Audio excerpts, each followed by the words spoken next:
எதுக்கு இப்ப நடிச்ச? என்னடா நினைச்சுக்கிருக்க?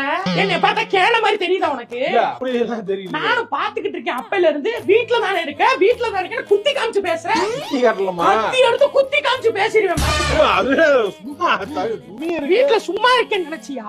காலையில 7 மணிக்கு எந்திரிக்கிறேன். 7 மணிக்கு எந்திரிச்சு டீ போடுறேன், காஃபி போடுறேன். உங்க அப்பா அம்மாவை பாத்துக்கணும், உன் பிள்ளைக்கு பால் கொடுக்கணும், அதுக்கப்புறம் காலை சாப்பாடு ரெடி பண்ணணும். இந்த இன்பிட்வீன் கேப்புக்குள்ள உங்க அப்பா அம்மா காப்பி கேட்பாங்க. அந்த காப்பியை போட்டு கொடுக்குற கேப்ல மதிய சாப்பாட்டுக்கான காய்கறி வெட்டி மதியம் சமைச்சுக்கிறப்ப எருமாடு மாதிரி நீ சாப்பிடுற வீட்டுக்கு உனக்கு சாப்பாடை போட்டு உன் பிள்ளை எல்லாத்தையும் சாப்பிட வச்சு முடிச்சு பாக்குறதுக்குள்ள 3 மணி ஆயிரும். அதுக்குள்ள காலையில இருந்து சேர்த்து வச்ச பாத்திரம் எல்லாம் சேர்ந்துரும். அதை திளக்கி பாக்குறதுக்குள்ள இருக்கிற கூடிய ட்ரெஸ் எல்லாத்தையும் துவைக்க போடணும். இந்த கேப்ல உங்க அப்பா அம்மா டீய போட்டு குடுமான்றுவாரு. டீய போட்டு குடுத்தா அதுல உங்க அப்பா அதை குடிச்சு விட்டு என்னம்மா ஏலக்காய் கம்மியா இருக்கு அப்படின்னு பாரு, அதுல ஏலக்காவை போட்டு திருப்பி அந்த ஆளுக்கு டீய போட்டு